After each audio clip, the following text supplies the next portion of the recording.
Thank you for coming out, Patrick. Thank you. Yeah. All right, so thank you all for showing up. Today is September 16th, and we're in front of the California State Capitol in Sacramento. And we are all concerned about geoengineering, or as the United States Air Force Academy calls it, chemtrails. California is sprayed daily. It's rare to see a day where you don't see skies that we didn't have in our childhoods. And this is a covert program. Nobody will admit it, least of all these guys. But it's up to us to put pressure on every elected and unelected official there is across the nation, not just California. And although this is as covert as the Manhattan Project, and I would say larger, because when you think of it, to buy one plane, you're looking at $200 million before you put fuel and maintenance and whatever the hell they're spraying on us. And so there's a very large paid opposition to prevent this message getting out. But it is getting out, and I've been active for some years, and each year, this will sound like an exaggeration, but more than twice as many people as the year before are aware of it. When you talk to anyone, it's true. I mean, you all know it. And everyone you speak to knows the skies are expletive deleted ED. And children even know, hang on, that doesn't look right. And of course, we'll have the opposition will say, oh no, those are just condensation trails. To which I say, you're correct. They are condensation trails. They are artificially nucleated condensation trails. Water does not condense to itself. If you get water vapor in a vacuum, well, it won't be a vacuum if there's water vapor, and you drop that to like minus 40 degrees, it'll stay as a gas. As soon as you put in any condensation nuclei, it can be soot, dust, pollen, cosmic rays, boom, it condenses. From high school, we grew crystals. We start with like a grain of salt, put in like super saturated salt water, it grew. That's what's happening in the skies. And so we're seeing all this stuff going on. We call it, for people who are first looking into this whole geoengineering thing, and first of all, what is geoengineering? We are told, it's not happening, but it comes in two parts. There is carbon capture, where they suck carbon dioxide out of the atmosphere, inject it underground, and expect it not to act like a shaken up soda. That's step one, doesn't work. Step two is the one we're here for: solar radiation management, albedo modification, stratospheric sulfate injection, and any other number of names. They keep changing the names, so it's a moving target. The goal, as outlined in Raytheon's patent, well, filed by Hughes, but now owned by Raytheon, who really care deeply, the massive weapons contractor, is to reflect sunlight back into space with these little particles to reduce global warming. Unfortunately, if you put particles into the atmosphere, they will attract water vapor and condense and form clouds. Clouds insulate. Cloudy nights are warm, and when it's overcast, the temperature drops. It does not work. They know it, we know it. But the most alarming thing about it is the health consequences. If you look at the patents, in the Raytheon patent, in the U.S. Navy patent, and there's 150 of them going back to almost 100 years. First one I think is 1920. Talks about putting nanoparticulate aluminum, barium, and strontium. When the geoengineers have their little dog and pony show saying, we really, really don't want to do this, but we might have to, they only talk about sulfates. Sulfates are sulfuric acid. Unfortunately, their own literature says sulfates don't work, they stick together, they fall out of the sky. What you need to use instead is nanoparticulate metals like aluminum, barium, strontium, thorium, and other creepy stuff, which is what we're finding in our rainwater, in our hair tests, in blood tests, in bark tests, in groundwater tests. We're getting saturated by this stuff. Alzheimer's didn't make the top 10 of the CDC mortality statistics in the early 90s. In 93, I think, it first showed up and where's that coming from? Yes, there's aluminum in vaccines. That might have something to do with it.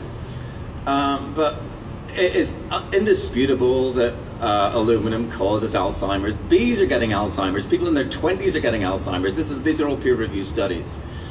But what I find more alarming is the mortality statistics on respiratory failure. When you die when your lungs stop working. Respiratory failure overtook stroke to be the third leading cause of death in 2011. How? Smoking has been declining for years. We supposedly have better emissions on cars. Coal-fired plants either have scrubbers or are being shut down, and our heavy industry has been moved to China. So why are people dying of respiratory failure apart from what we can clearly see above our heads on a daily basis? So personally, I have a physics and journalism and photography background. I live in San Francisco, and I've been doing these time lapses every day. Well, not today because I'm here. And it's actually, this is something anyone can do. If you have an iPhone, you can do a time lapse with an iPhone. You just point at the sky, make it take a picture every few seconds. An iPhone will actually put that into a time lapse for you. It's really simple to do. We need to be doing this all over the world, recording the skies. And also, anytime it rains, which is a rarity here in California, collect your rain, send it to a different lab each time, and document.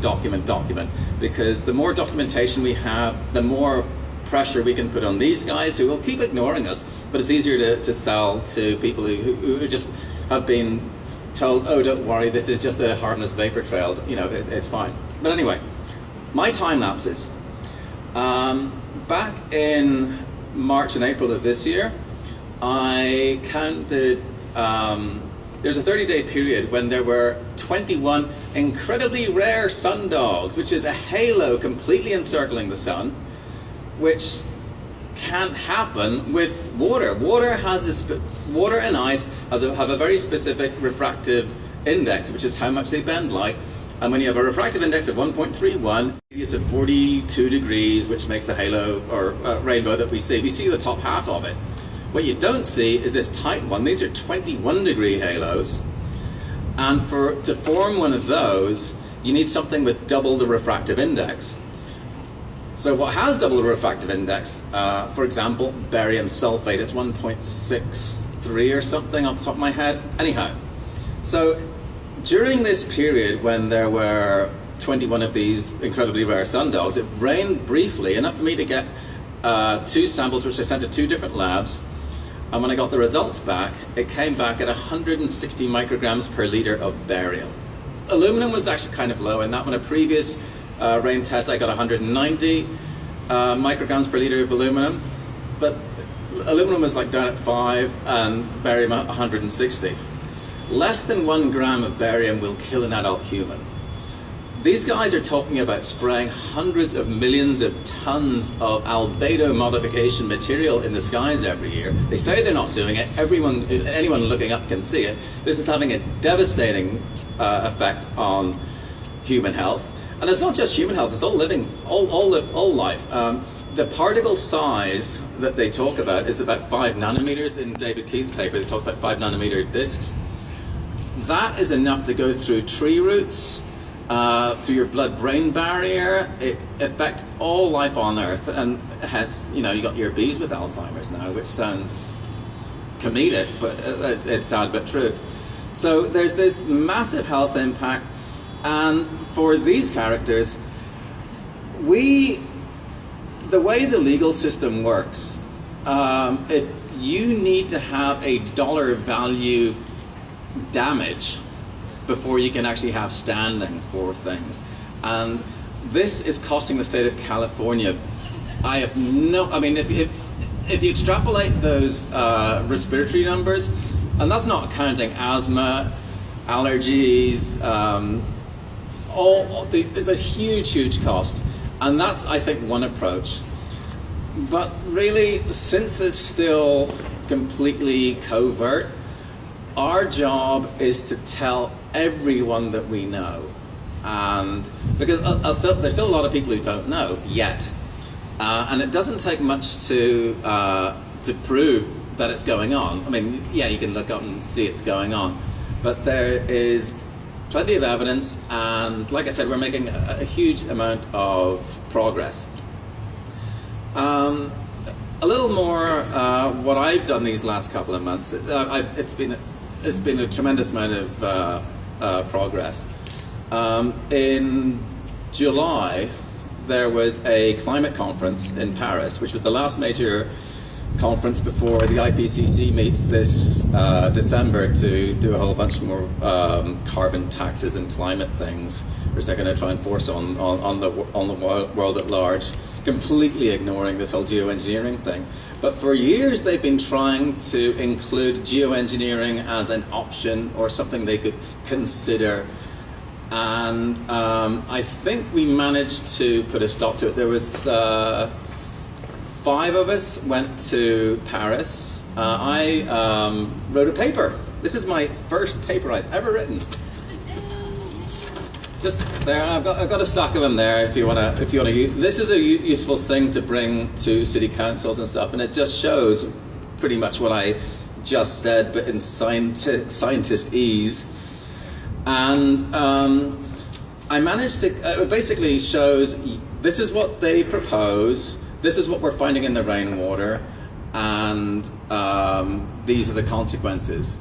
So I got into the hands of 700 of the attendees at this climate conference, and they really were backing off on the geoengineering thing. So I don't think it's going to go into the December declaration, but this they have to do at some point, because the only excuse they have for spraying us is, oh, to save us from global warming. Unfortunately, we're in a pause right now, and it's not getting much warmer. So they have a limited amount of time to sell this global warming thing, and they can't implement carbon taxes when they're screwing with the climate to the extent they are. I mean, the drought in California needs to be mentioned. Here's how rain works. As I mentioned before, these particles will attract moisture, and when there's enough moisture clinging on to a little thing, it gets so large that gravity will take over and it'll fall out of suspension and come down as rain. However, these nanoparticles, a 5 nanometer particle, you can fit 1 million of them into 1 square millimeter, which is the size of a grain of sand. And multiply that by 500 million tons, you have a lot of particles. So anytime there's a storm front approaching the California coast, you can go to go to NASA.gov. You can see the satellite imagery every day, and stops all the rain. And another way rain will form is when the altitude increases. So when you look at people here, there's people here from Nevada City and Reno and the Sierras. Those places get nailed, and that's to stop the rain.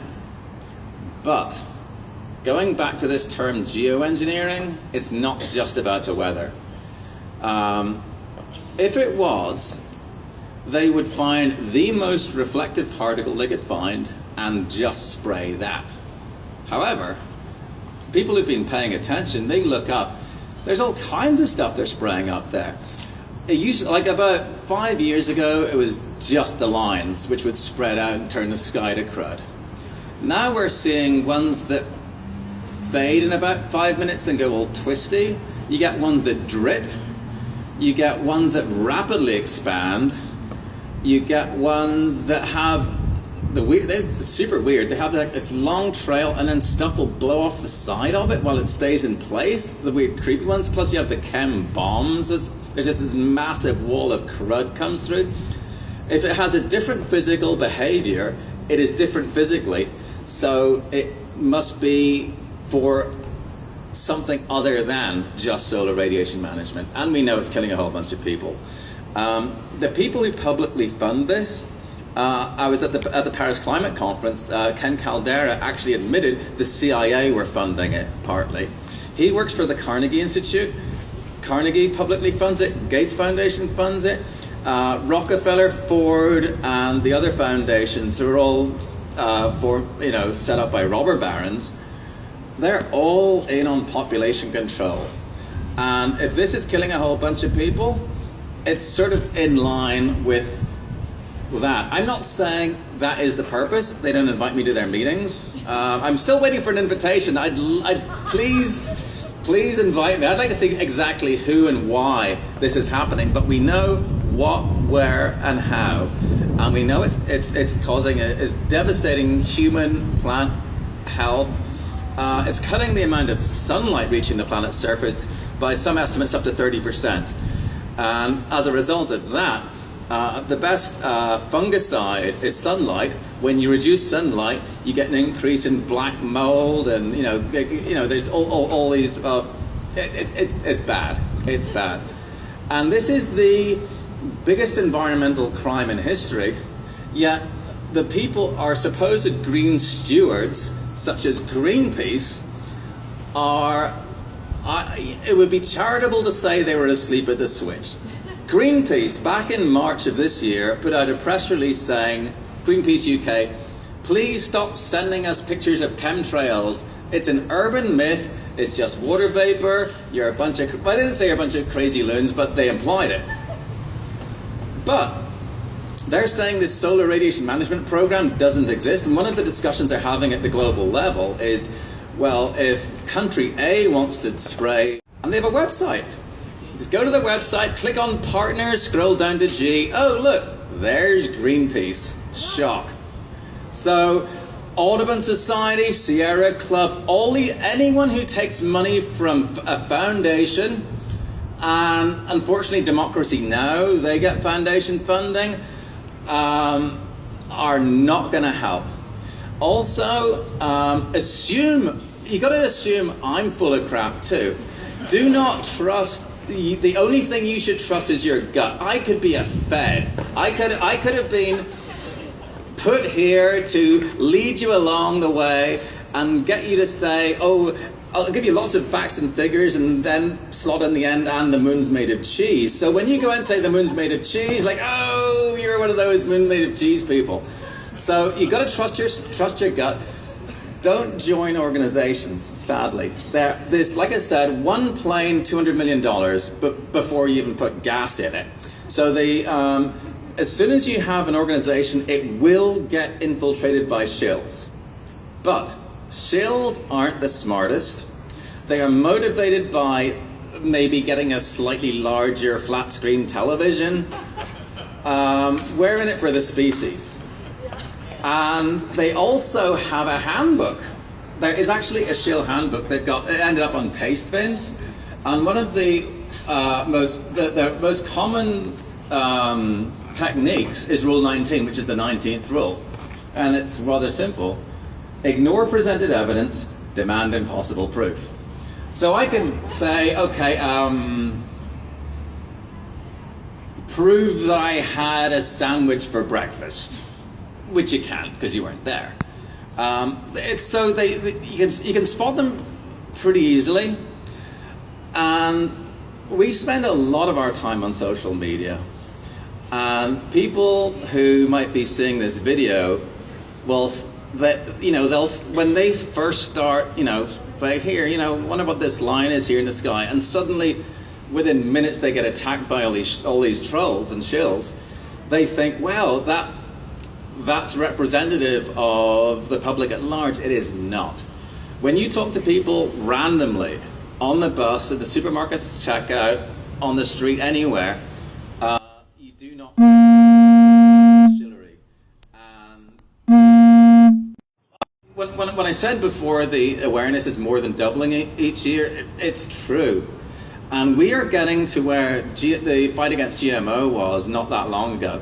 And that, again, was this like massive, corporate thing that it wasn't covert, but you think, well, how can little me as an individual stop this thing?